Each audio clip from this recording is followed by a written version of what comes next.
E este é o nosso tema, a excelência das Sagradas Escrituras. Este é um sermão doutrinário, e este sermão eu apresentei na reunião do presbitério do norte de Minas em 1998. A igreja presbiteriana exige, quando a pessoa tem um chamado para o sagrado ministério, primeiro tem que ter 3 anos como crente, membro da igreja presbiteriana do Brasil, 3 anos.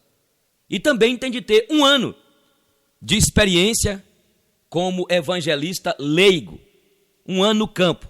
Aí depois ele é apresentado, aquela pessoa que aspira ao episcopado é apresentado ao presbitério, o presbitério avalia, manda para um seminário presbiteriano, ficar 4 anos, na minha época era 5. Contudo, nós fizemos o curso em 4 anos, porque reduziu e teve aula à tarde, e exige então, após o candidato, o seminarista, cumprir os 4 anos, fazendo assim o curso de bacharel em teologia, a IPB exige que apresente, está no manual presbiteriano, ele apresente uma monografia com um tema doutrinário e também um artigo com um tema bíblico. E este foi o sermão que eu preguei, então, em janeiro de 1998, e logo após isso, eu fui ordenado como pastor presbiteriano. E o texto aqui em 2 Timóteo, capítulo 3, versículo 14 a 17, diz: Tu, porém, permanece naquilo que aprendeste e de que foste inteirado, sabendo de quem o aprendeste, e que desde a infância sabes as sagradas letras, que pode tornar-te sábio para a salvação pela fé em Cristo Jesus. Toda a Escritura é inspirada por Deus e útil para o ensino, para a repreensão, para a correção, para a educação na justiça, a fim de que o homem de Deus seja perfeito e perfeitamente habilitado para toda boa obra. Amados, a confissão de fé foi preparada por 150 representantes convocados pelo parlamento inglês e provenientes de várias igrejas protestantes. A convocação se deu em julho de 1643. E o propósito da reunião foi preparar 3 coisas: a forma de governo da igreja, a liturgia e a doutrina. Os representantes se reuniram na abadia de Westminster. A confissão só foi concluída em fevereiro de 1646. 2 anos para concluí-la. 2 anos, então, para concluí-la. Nós poderemos dividir a confissão de fé em 7 assuntos. E dentro desses 7 assuntos, temos 33 capítulos ou títulos. O capítulo 1 fala das Escrituras. O capítulo 2 a 5 trata de Deus e suas obras. O capítulo 6 e 7 disserta sobre o homem. O 8 e 18, Cristo e suas obras. 19 e 24 fala sobre a vida cristã. 25 a 31 sobre a igreja. E 32 a 33 disserta sobre a vida futura. Você que me ouve, você que está estudante, você que me ouve, você que está estudando o seminário, preparando para ser um ministro do Evangelho, não deixe de conhecer a confissão de Heidelberg, a confissão de Westminster, as confissões batistas dentro da teologia reformada, não deixe de conhecê-las. O capítulo 1 aqui da confissão de Westminster trata sobre as Escrituras propositamente. Um dos lemas dos reformados, qual foi? Somente as Escrituras. Só as Escrituras. O texto que acabamos de ler, amados e amadas, o texto aqui que acabamos de ler, Paulo cita sobre as sagradas letras que têm o mesmo sentido das Escrituras. É a segunda carta de Paulo a Timóteo. com exceção de Filemon, 1ª e 2ª Timóteo e Tito. São as únicas cartas endereçadas a pessoas. Desde o século XVIII, elas são nomeadas as cartas pastorais. Na sua primeira carta a Timóteo, o apóstolo Paulo, viajando para a Macedônia, pediu para que Timóteo ficasse em Éfeso, por causa de alguns problemas que estavam acontecendo dentro do arraial da comunidade cristã. Alguns falsos mestres, líderes, estavam ensinando algumas heresias no seio da igreja. Paulo chama de outra doutrina.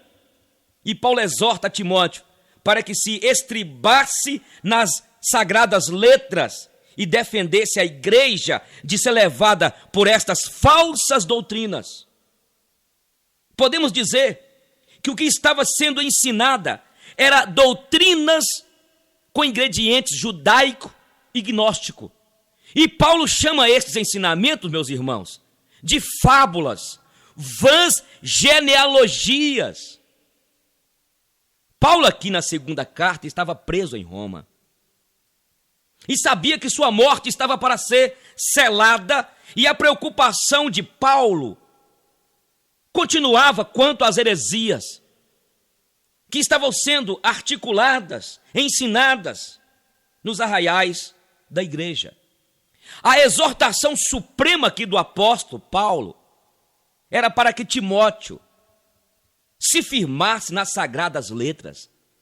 E olha o que Paulo fala aqui. E Paulo faz aqui um contraste entre Timóteo e os falsos mestres. Ele faz um contraste com o que era ensinado e as sagradas letras, a palavra inspirada. Aqui no versículo que nós lemos, o texto aqui, toda escritura. Existe hoje controvérsias entre este termo aqui, passá grafê, no grego, por estar no singular. Para alguns significa apenas uma passagem, para outros significa um livro com um todo. Para a maioria dos exegetas significa toda a Bíblia. A nossa confissão de fé entende isso. A confissão de fé de Westminster. Então, diante do que eu acabei de colocar para vocês, eu quero propor, neste momento, esse tema: a excelência das Sagradas Escrituras. Por que a excelência das Sagradas Escrituras? Primeiro, então, porque elas são inspiradas por Deus. Este termo aqui usado, inspiradas, a ideia aqui, teopneustos do grego. Se formos considerar, não fica bem na tradução essa expressão. Esta palavra inspiração que foi usado por João Ferreira de Almeida para traduzir teopneustos, vem do latim e não fica bem porque quer dizer respirar para dentro. E o termo teopneustos significa respirado por Deus, ou seja, respirado para dentro por Deus. O que queremos dizer é que as Escrituras Sagradas é o próprio sopro de Deus. É Deus falando, irmãos. Entende, minha irmã? É Deus falando. As sagradas letras são expiradas por Deus. É o próprio sopro de Deus. É Deus quem está falando. Então, amados, em contraste com os falsos mestres, tanto na primeira carta como na segunda, Paulo diz para Timóteo que ele se embasasse, se estribasse, para que ele se firmasse nas sagradas Escrituras, inspiradas pelo Espírito Santo de Deus. Como filhos, ou melhor, como herdeiros da Reforma Protestante, entendemos que as Escrituras foram escritas de uma maneira dinâmica, plenária. Deus inspirou homens pecadores como eu e você, contudo, utilizou o estilo peculiar de cada escritor, utilizou sua cultura, a sua realidade psicológica, os seus cacuetes, seus jeitões de ser de cada um deles. Elas são, ou melhor, elas não foram psicografadas e nem tampouco pneumografadas. Assim, irmãos, como Timóteo, enfrentamos desafios neste século em que vivemos, nesta pós-modernidade.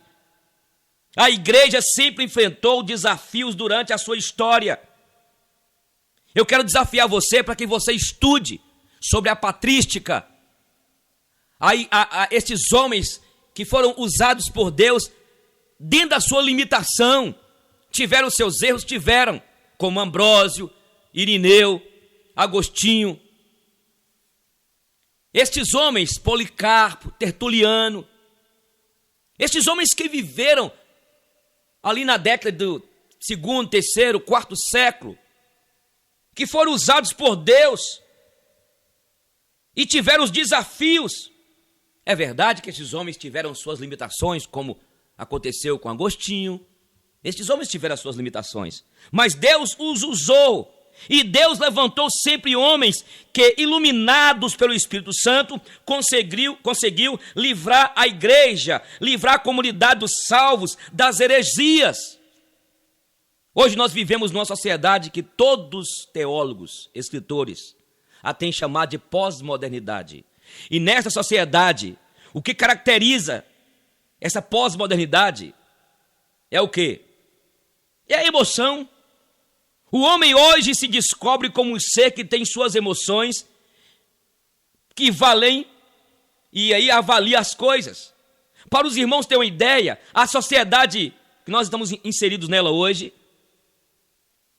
é uma sociedade, irmãos, que nós temos visto aí, as comunidades sendo solapadas com tantas heresias. Olha você ver a sociedade moderna antes, que foi praticamente inaugurada por Descartes. O que a caracterizava era o quê? Era o primato da razão. A razão que checava, avaliava e sacralizava as coisas. E depois da Segunda Guerra Mundial para cá, o homem parece cansado do racionalismo e se descobre como ser emocional, volitivo. Hoje o que vale é aquilo que sinto. Se eu sinto, esta é a minha regra. E isso tem entrado como correnteza na igreja. O que tem sido regra de fé para muitos é o quê? O experiencialismo, o emocionalismo. Nós acostumamos e estamos cansados de ver um pastor chegando numa rádio, na televisão, na frente da comunidade. Gente, eu senti no coração, o Espírito Santo de Deus me disse tudo o que sentiu no coração. E esquecemos que o coração do homem é enganoso e desesperadamente corrupto. Quem o conhecerá? Mas é isso. Hoje as coisas são avaliadas, sacralizadas ou não, baseadas na emoção, baseadas. A Bíblia tem sido deixada de lado. A Bíblia tem de passar, irmãos, debaixo do cajado da experiência de muitos. Deus tem de me revelar, não é assim? Se Deus me revelar isto, e isto é que é a verdade. E tem alguns que usam aquele texto, a letra mata, mas o Espírito vivifica, para se esquivar, porque muitos líderes, teólogos, não querem se preparar. E é por isso que nós temos visto hoje as heresias, lá da época de João, lá da época de Paulo, estão se repetindo hoje. O grande cantor Paulo César do Logos lançou já há algum tempo uma música aí que diz na sua letra: eu sinto um grande espanto no meu coração quando o evangelho mudou. Quem antes era servo, hoje é senhor e diz o que Deus deve fazer. O que Deus deve fazer. Então, creio que precisamos ensinar para as nossas igrejas os princípios aqui sagrados, ensinar os catecismos, ensinar sobre os concílios, lá na época de Niceia, de Calcedônia, vindo os concílios, né, que Deus usou estes homens. Então, só as Escrituras, somente as Escrituras, esse é o nosso tema, a excelência das Escrituras, porque a Escritura Sagrada, a Bíblia, ela tem excelência, porque elas são inspiradas por Deus. Nós temos que ter cuidado, querido povo de Deus. A Bíblia diz aqui em Oséias: o meu povo perece, erra, porque falta o conhecimento da palavra, porque tu, ó sacerdote, não tem instruído o meu povo. É preciso examinar as Escrituras. É preciso, irmãos. Muita gente que está liderando hoje, ensinando para o povo heresias. Heresias.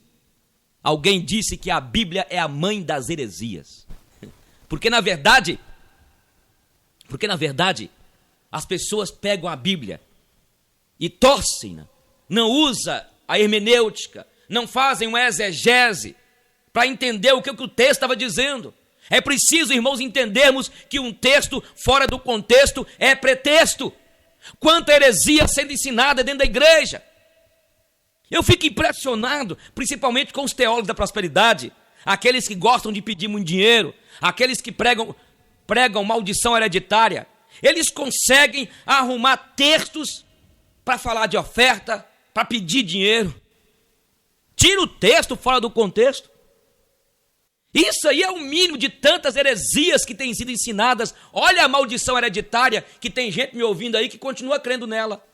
Mas eu sempre gosto de dizer isso aqui. O povo gosta de quê? De ser enganado. Esse é o nosso tema hoje, a excelência das Sagradas Escrituras. Por que a Bíblia é sagrada? Essa palavra imutável, inalterável, inerrante, revelação de Deus ao homem pecador. Aqui mostra, a Bíblia é o espelho da nossa alma, revela quem somos. E quem somos? Quem é o homem? Aqui mostra de onde nós viemos, como fomos formados. Aqui mostra que eu e você tem um coração enganoso e desesperadamente corrupto. Então, se o meu coração é enganoso e desesperadamente corrupto, como que eu fico na frente da igreja dizendo, eu senti no coração? Gente, nós temos de parar de ficar com esse negócio. Hoje o cantor chega na frente da igreja, o Espírito Santo me disse, Deus me disse. Mas será que disse mesmo? E aí nós vamos nessa caminhada, o povo de Deus cambaleando, o povo de Deus errante. O meu povo perece. Esse é o nosso tema, a excelência das Sagradas Escrituras. Por que que elas são excelentes? Porque as Sagradas Escrituras, elas são inspiradas por Deus. Deus usou homens, os separou e comunicou aquilo que ele tinha para eu e para você. Glória a Deus. Homens santos falaram da parte de Deus, movidos, inspirados pelo Espírito Santo de Deus. Em segundo lugar, as Sagradas Escrituras são excelentes, porque elas nos trazem a salvação. O versículo 15 aqui diz, e que desde a infância, Timóteo, sabes as sagradas letras que podem tornar-te sábio para a salvação pela fé em Cristo Jesus. Paulo novamente faz aqui um contraste entre as Escrituras e a insensatez dos mestres com as suas fábulas e genealogias sem fim. O versículo 9 do capítulo 3 diz, eles todavia não irão avante, porque a sua insensatez será a todos evidente, como também aconteceu com a daqueles. Na verdade, Paulo estava dizendo que o que aqueles homens pregavam não levava para lugar nenhum.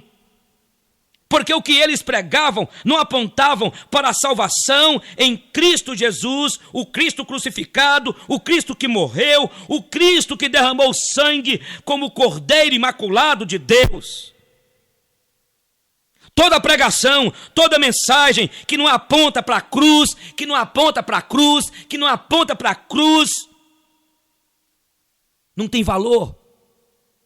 Estamos falando hoje, pregando da igreja hoje, mas não estamos pregando o evangelho, o genuíno evangelho da cruz.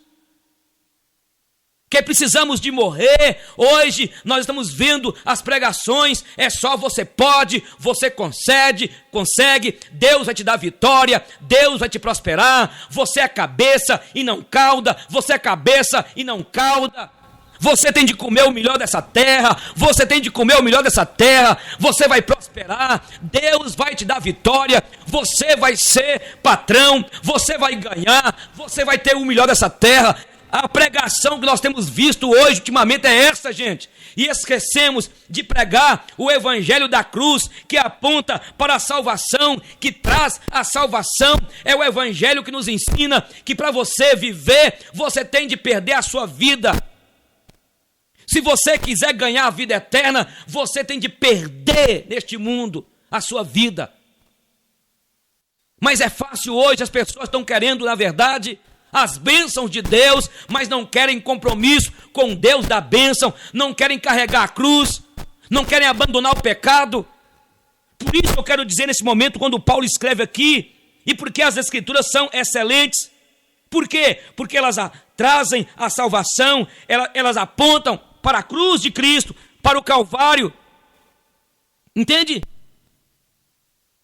Quando nós abrimos a Bíblia, irmãos, desde Gênesis capítulo 3, versículo 15, vimos que ela aponta para a salvação em Cristo Jesus, aquele que viria para esmagar a cabeça da serpente, e ele veio.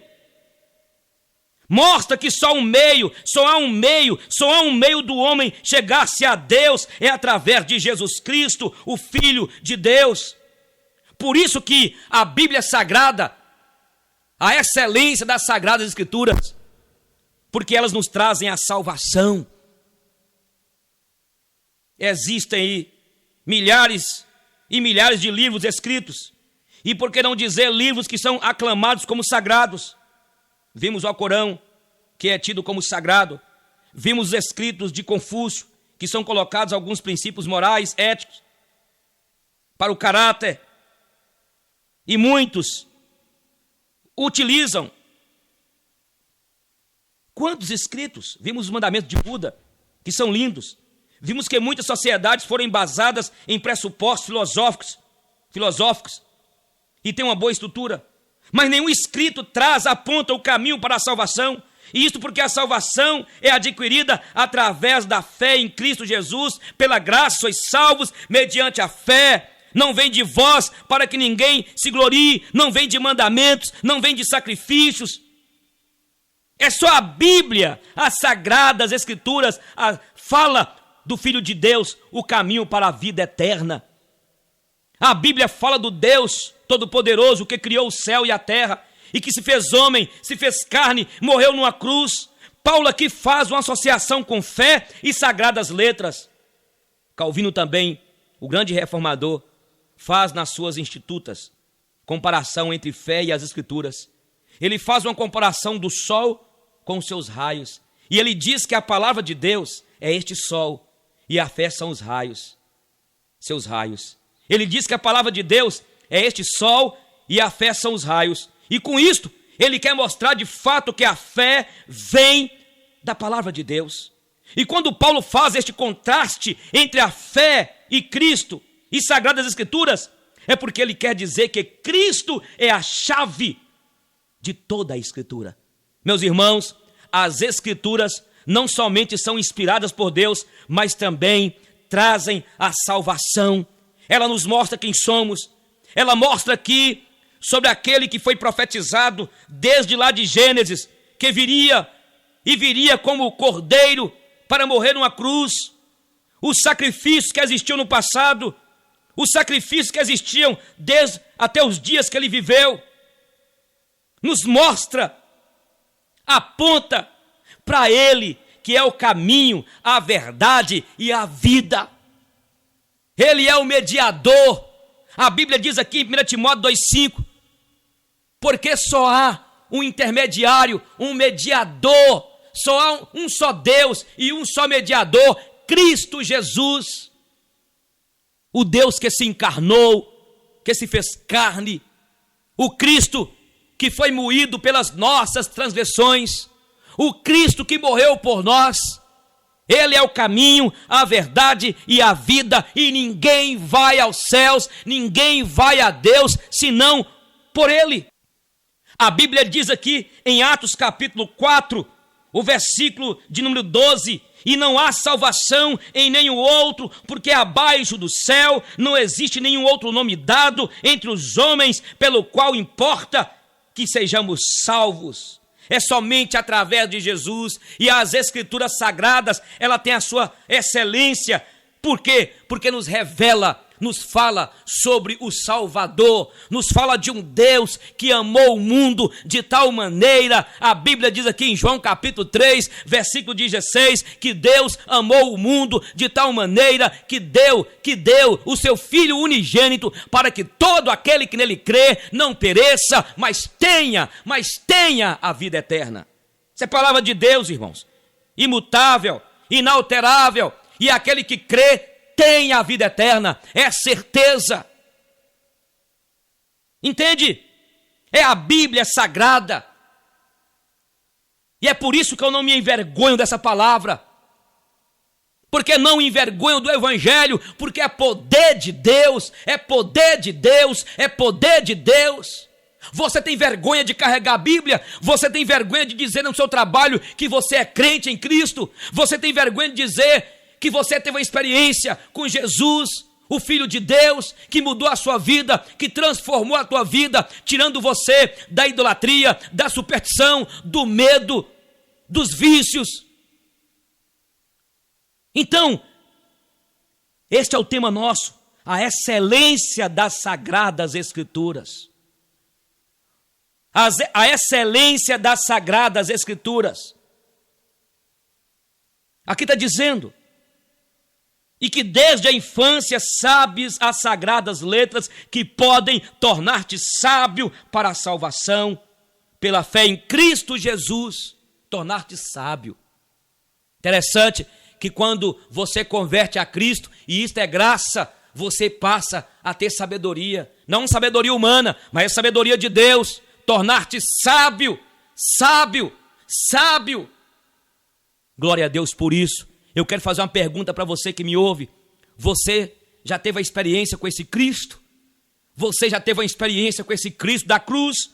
Ele morreu por você, ele derramou sangue na cruz do Calvário. Ele morreu naquela cruz.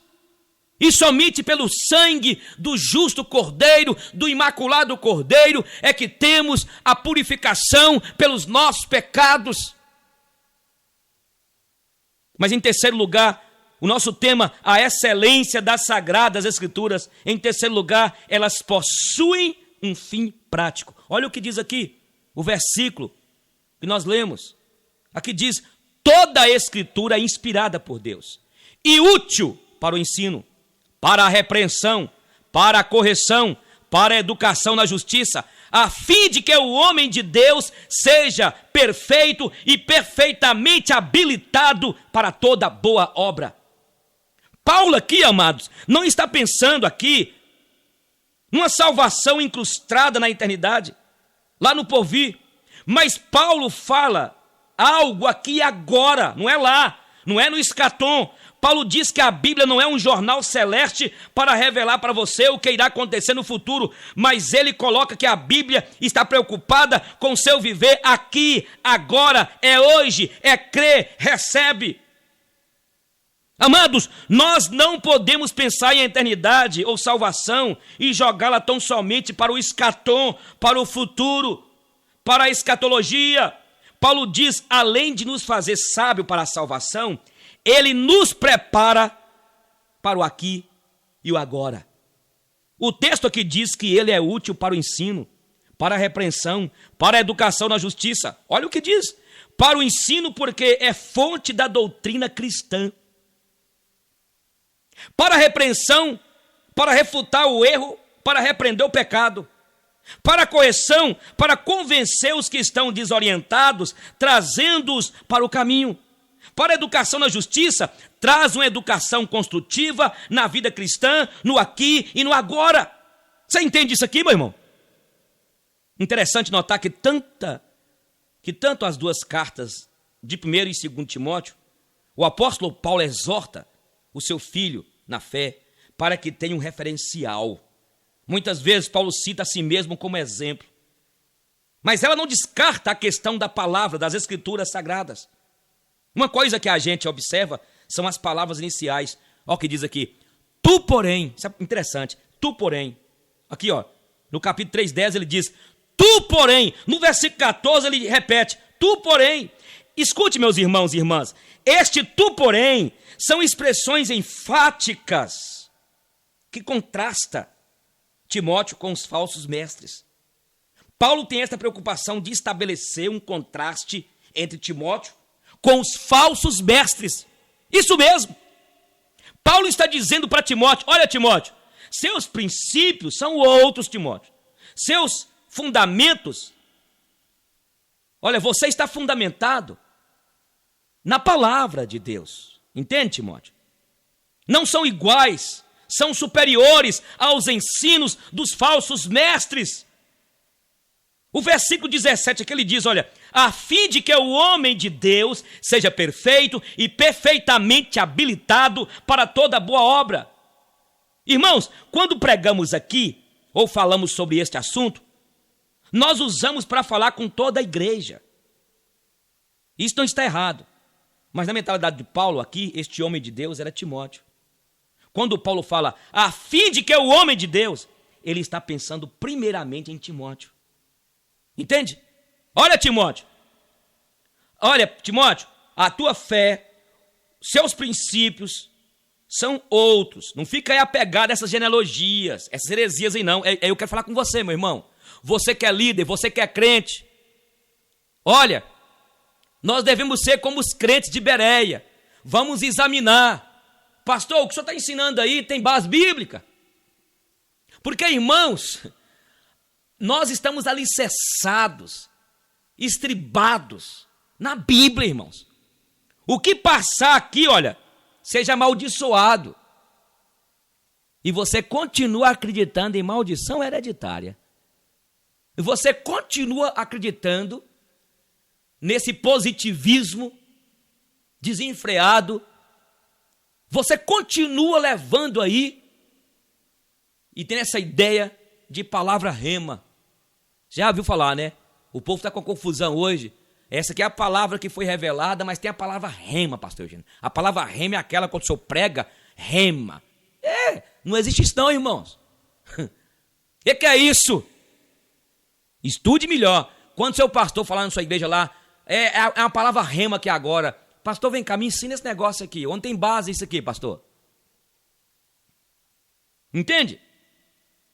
É importante observar que Paulo, sempre nas suas cartas, procurava fazer uma conexão entre o Antigo e Novo Testamento. Quando ele usa algumas palavras, principalmente no que tange à justificação ou à justiça de Deus, em Romanos ou Gálatas, ele faz uma relação entre o Antigo e o Novo Testamento. Então, quando ele fala sobre o homem de Deus aqui, ele está pensando no homem de Deus no Antigo Testamento. Ele pensa exatamente quando Moisés foi chamado de homem de Deus, quando Samuel foi chamado de homem de Deus, quando Eliseu foi chamado de homem de Deus. Quando Eliseu chegava na cidade e chegou na cidade, ele era chamado de quê? Aquela mulher falou, olha, eu vejo que aquele homem é o santo homem de Deus. Este homem de Deus tem uma conotação de que está a serviço de Deus, uma conotação de quem fala em nome de Deus, representa Deus. E para falar em nome de Deus, tem de falar aquilo que Deus falou. E para falar aquilo que Deus falou, é preciso examinar as Escrituras com temor. Mas é isso, o povo hoje está querendo revelação. Vou na casa da irmãzinha porque ela vai me revelar. Vou na casa do irmãozinho que ele vai me revelar. Aí nós temos aí um tanto de crentes imaturos, crianças sendo levados de um lado para o outro como menino. Qualquer vento de doutrina, qualquer heresia, qualquer ensino desvia. E é por isso que nós temos visto nossas igrejas tantos crentes fracos, vivendo na carne, porque fica atrás de profeta aqui, profeta lá. E eu diria, meus irmãos, que 99,9% do que tem falado aí de línguas, de revelação, é tudo condicionamento. O senhor crê, pastor, na revelação, nos dons espirituais? Creio. Mas nós temos a Bíblia Sagrada, a palavra de Deus. Muitas vezes, irmãos, muitos crentes preferem as revelações, essas mentiras que têm sido ensinadas por aí. E quantos homens e mulheres morreram, foram queimados, foram decapitados, foram esquartejados, foram amarrados em caudas de animais. Quantos que tombaram, que morreram, para que esta palavra de Deus chegasse às nossas mãos, e muitos não valorizam. Quantos que não valorizam, ficam atrás de revelação, atrás de profecia. Escute, mulher de Deus, homem de Deus. Aqui, olha, Timóteo estava enfrentando diversos problemas teológicos como homem de Deus, e para tanto ele precisava de estar habilitado da palavra. No meio de tantas novidades, no meio de tantas heresias e genealogias, a diferença, quem ia fazer era a escritura sagrada, a Bíblia. Eu quero falar com você, meu irmão, minha irmã, leia a Bíblia, estude a Bíblia. Peça seu pastor para fazer na tua igreja lá, escola bíblica dominical. O meu povo erra, o meu povo perece, porque falta conhecimento da palavra. Tudo hoje é bênção, é campanha, é determinação. Deus vai te curar, Deus vai te libertar, Deus e fala. Mas não tem pregado o evangelho, viu? As sagradas escrituras, para a gente começar a concluir. Fala do evangelho da cruz. O evangelho. Hoje, os crentes parece que não entenderam o evangelho. Igual aconteceu com os Gálatas. Paulo teve de escrever para os Gálatas: olha, vocês estão desviando do genuíno evangelho. Vocês estão apegados aí a esses rudimentos da lei. Vocês precisam de voltar para o evangelho. O apóstolo Paulo escreve aos Gálatas dizendo: olha, ainda que venha do céu um anjo, que desça de lá e prega um evangelho além do que está posto, seja anátema. Quem vos fez desviar do evangelho da graça? O evangelho da graça. Meus irmãos, olha para você ver que estupidez. Eu fiquei sabendo de um cara aqui em Montes Claros, que foi no monte, chegou no monte, cortou, pensa que coisa louca, louca, cortou o dedo com sangue e derramou na Bíblia dizendo que estava fazendo um pacto com Jeová, com Deus. Olha onde nós estamos chegando, meu Deus. Você já viu? Precisamos de sacrificar, irmãos. Oh, meu irmão, Jesus já se sacrificou por nós. Ele já entrou no Santo dos Santos e já derramou no propiciatório o sangue dele. O evangelho da graça, meu irmão. Mas é isso. As pessoas estão cada vez mais desviando do evangelho. Preferem e continuam aí aceitando essas teologias heréticas. Não estão pregando o evangelho da cruz. Os crentes hoje estão querendo conquistar Canaã aqui. Entende? Buscando as glórias aqui. Nesse ponto, o povo do Estado Islâmico, aquele pessoal radical lá, se torna mais interessante. Eu vou abrir um parênteses aqui com muita misericórdia. Porque eles querem buscar lá. Quando aqueles homens derrubaram as Torres Gêmeas nos Estados Unidos, porque eles falaram que o reino estava lá. Aquilo é heresia, é claro, mas eu estou dizendo o seguinte, a comparação. Os crentes, a Bíblia fala que a nossa pátria não é aqui. A Bíblia fala que nós somos forasteiros aqui. A Bíblia fala que nós estamos aqui de passagem. E aí, o evangelho da prosperidade fica falando para você que você vai comer o melhor dessa terra aqui. Irmãos, nós temos comido o melhor dessa terra. Recebemos a salvação, o consolo do Espírito. Não estou dizendo, não sou contra o crente prosperar e enriquecer, não. Mas o foco não é esse. As pessoas estão querendo conquistar o mundo aqui, as coisas aqui. E o apóstolo Paulo fala: buscai as coisas lá do alto, pensai nas coisas lá do alto, não as que estão aqui. São passageiras. Então as Sagradas Escrituras, elas são excelentes. Em último lugar, para a gente começar a terminar aqui, ela fala desse evangelho da cruz, que precisamos de morrer para a nossa vaidade, para os rudimentos deste mundo. Quantos crentes estão procurando grandes coisas? Estão esquecendo o essencial de buscar em primeiro lugar o reino de Deus e a sua justiça.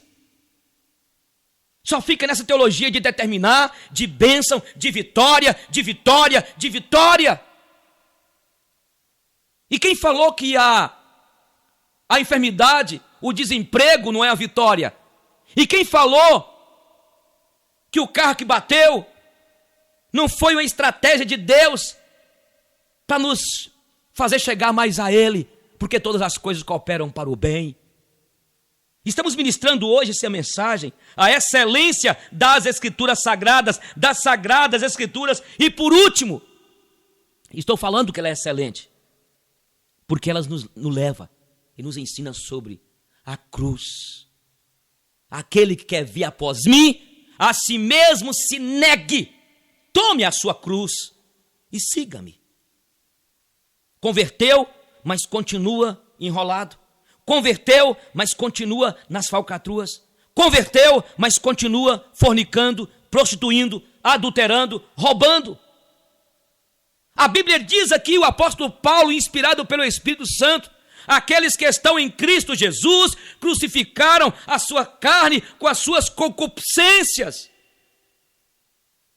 Então, irmãos, as Sagradas Escrituras são excelentes. Ela é inigualável. Por quê? Porque elas nos mostram que o caminho para a vida eterna tem uma cruz para carregar. Tem uma cruz. É preciso morrer. Aquele que quer ganhar sua vida, perdê-la-á. Aquele que quer ganhar a vida, perdê-la-á. Aquele jovem chegou até Jesus querendo a vida eterna. E Jesus falou com ele: olha, então faz o seguinte, você já tem observado os mandamentos? Então venda tudo que você tem, distribua aos pobres, siga-me. Ele entristeceu. Jesus tinha dito para ele: falta-lhe uma coisa só. Você que está me ouvindo, que tem sido tocado pelo Evangelho, você gosta de ir na igreja, você é simpatizante do Evangelho, mas você tem sobre você algo que te impede. Falta uma coisa só. Falta uma coisa só. Abandonar esta vida de promiscuidade, abandonar esta vida de falcatruas, abandonar esta vida de tráfico, abandonar esta vida de vícios. É esta palavra que Deus está me usando para entregar para você. É preciso morrer, é preciso crucificar a carne. Não mais vivas eu, mas Cristo vive em mim. Então as Sagradas Escrituras, meus irmãos, aponta para a cruz, para o Calvário. E muitos não querem ir para a cruz, não querem abandonar a vida de vícios, de pecados. Por isso que a igreja, as comunidades evangélicas, tem gente lá, quantas pessoas, as nossas igrejas, a minha igreja, a sua, as igrejas que nós pastoreamos, estão cheias de pessoas sem compromisso, pessoas que na verdade, quantos que estão nas igrejas, por quê? São religiosas, só mudaram de placa de igreja, saíram do romanismo, saíram da superstição, mas acabaram apegando a outra superstição. Saíram de um paganismo e criaram outros paganismos. E aí nós estamos vivendo um comércio dentro da igreja. Você precisa de voltar para o Evangelho, filho. Você precisa de converter a esse Evangelho da cruz. O Evangelho do Senhor Jesus. Esse Evangelho aqui das Sagradas Escrituras. A excelência das Sagradas Escrituras. Por que ela é excelente? Porque elas não trazem. Porque elas nos trazem a salvação. A salvação não é por obras, mas sim pela graça. Em primeiro lugar, falamos então que elas são inspiradas pelo Espírito Santo. Em segundo lugar, elas trazem a salvação. Em terceiro lugar, elas possuem um fim prático. Em quarto lugar, as Sagradas Escrituras nos apontam para a cruz, para o Calvário. Nos apontam que é preciso morrer,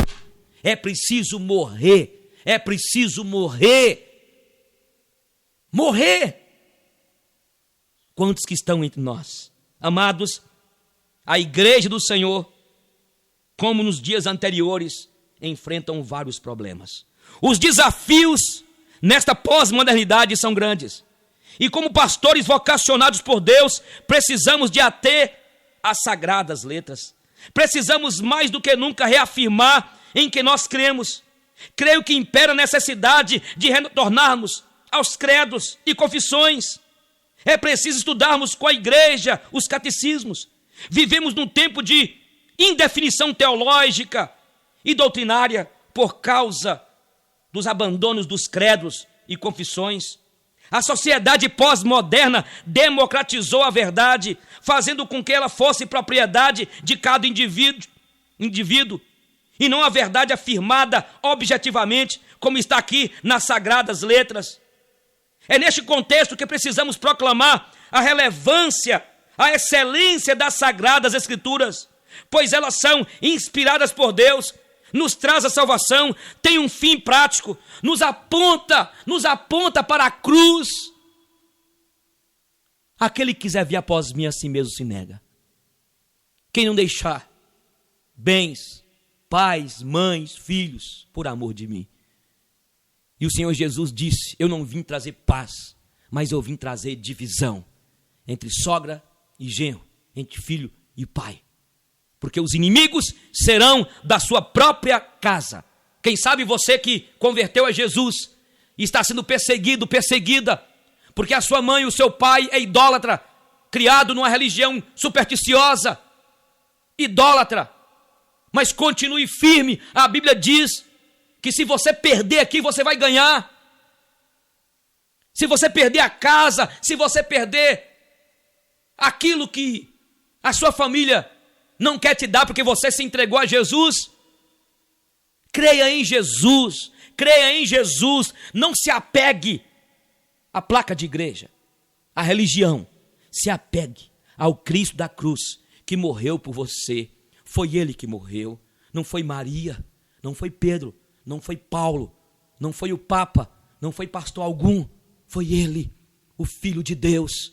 Ele derramou sangue na cruz do Calvário para te salvar. Esta é a verdade revelada aqui nas Sagradas Escrituras.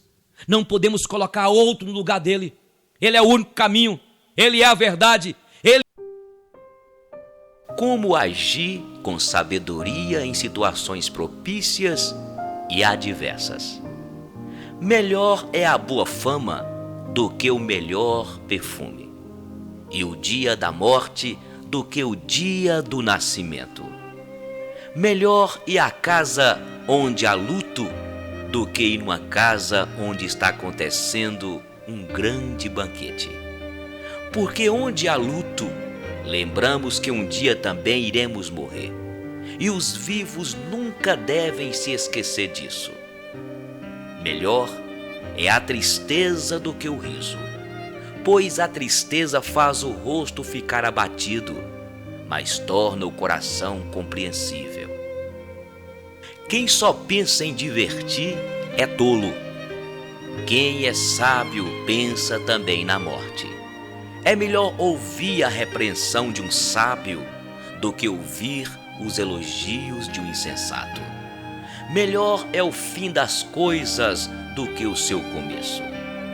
A pessoa paciente é melhor do que a orgulhosa. Controle seu gênio, este teu jeito estúpido de ser. Não diga tudo o que lhe vem ao pensamento. Cuidado para você não alimentar o ódio. Você só prejudica a sua saúde e a sua paz de espírito. Se queres ser feliz, não fique perguntando para si mesmo porque os dias passados foram melhores do que os dias de hoje. Porque fui feliz ontem e hoje não sou. Esta pergunta não é nada inteligente e nem original. Todos neste mundo devem ser sábios. A sabedoria é tão bom como receber uma herança. A sabedoria é melhor do que o dinheiro. Protege talvez muito mais do que ele. A vantagem da sabedoria é que ela dá vida a quem a possui. No dia da prosperidade, desfrute dos seus bens. Mas no dia da adversidade, considere que tudo vem de Deus e só Ele conhece o motivo de cada coisa debaixo do sol. Não existe ninguém que faça sempre o que é direito e que jamais cometa deslizes e erros. Um conselho lhe dou, e muito sábio: não fique escutando tudo o que dizem ao seu respeito e as notícias maliciosas sobre as pessoas. Você poderá ouvir um dia, ouvir o seu empregado falar mal de você. Mas pense bem, será que você não tem até com frequência falado mal dos outros? Usei a minha sabedoria para chegar a todas estas conclusões. Estava resolvido a ser sábio, mas tenho que confessar que jamais consegui alcançar a verdadeira sabedoria, pois só em Deus ela está inteira e sem retoques. Como pode alguém afinal descobrir o profundo e complicado sentido da vida? No entanto, sempre estive resolvido a estudar e conhecer as coisas o mais profunda e sensamente possível. Queria encontrar respostas para as mesmas perguntas, saber a razão de serem a maldade e a falta de juízo, esta loucura. Devo dizer que encontrei uma coisa mais amarga do que a morte: um certo tipo de mulher, cujo coração é uma armadilha, uma rede para pegar o tolo. Seus braços são correntes para prendê-lo. O homem que procura agradar o Senhor consegue fugir dela. Mas o fraco e o perverso, este cai no seu laço de morte e se torna o seu prisioneiro.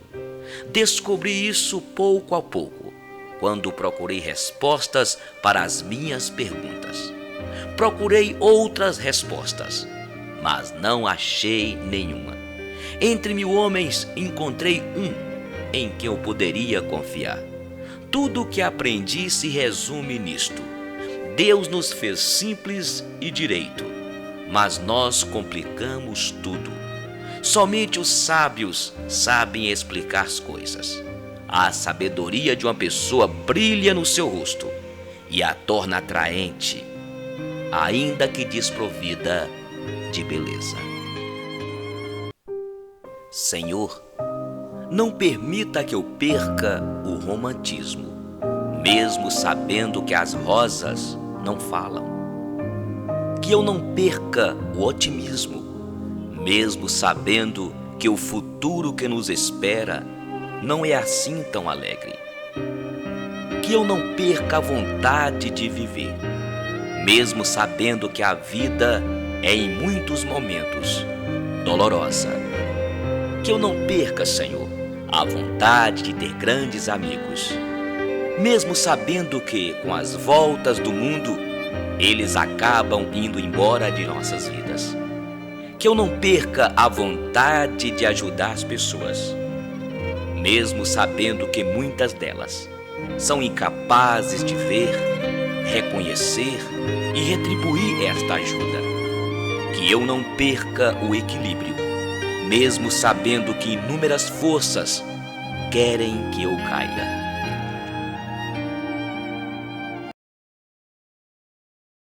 Mentes grandes discutem ideias. Mentes medianas discutem eventos e fatos. Mentes pequenas discutem pessoas. Não podemos crer na total transparência das pessoas. É preciso aceitar que os outros têm segredos e regiões de solidão. A maior prova de amor é manter-se à distância e não forçar a entrada. Deus dá alimento a todos os pássaros, mas não os joga no ninho. Deus ajuda, mas espera que você faça, no mínimo, a sua parte. Aquele que perde dinheiro, perde muito. Aquele que perde amigo, perde muito mais. Mas aquele que perde a fé, perde tudo. Pessoas jovens e belas são obras da natureza. Pessoas idosas e belas são obras de arte, e ambas são obras de Deus. Aprenda com os erros alheios. Você não viverá tempo para cometer todos sozinho. A língua pesa praticamente nada, mas poucas pessoas conseguem segurá-la. Amigo, eu e você trouxe outro amigo e já formamos um time. Este time não tem começo e nem fim. O diferencial da vida é viver com amor e buscar diariamente o verdadeiro sentido de viver, ser feliz e estar com Deus. Não espere ser feliz para viver. Não espere ser amado para amar. Não espere ficar sozinho para reconhecer o valor de um amigo. Não espere ficar de luto para reconhecer quem hoje é importante na sua vida. Não espere o seu melhor emprego para começar a trabalhar. Não espere a queda para lembrar-se do conselho. Não espere. Não espere a enfermidade para reconhecer o quão frágil é a vida. Nem espere encontrar a pessoa perfeita para então se apaixonar. Não espere a mágoa para pedir perdão. Não espere a separação para pedir a reconciliação. Não espere a dor para acreditar na oração. Não espere elogios para acreditar em si mesmo. Não espere. Não espere o tempo para servir. Não espere que o outro tome a iniciativa se você foi o culpado. Não espere ouvir "eu te amo" para ouvir "eu também". Não espere ter dinheiro aos montes para então contribuir. Não espere o dia da sua morte para então amar a vida. Então, o que você está esperando?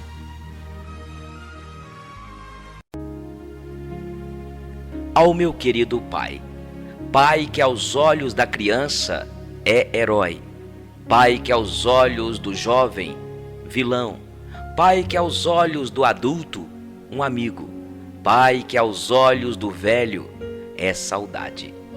Quando eu te via como herói, não sabia quase nada da vida. Sentia-me seguro ao seu lado.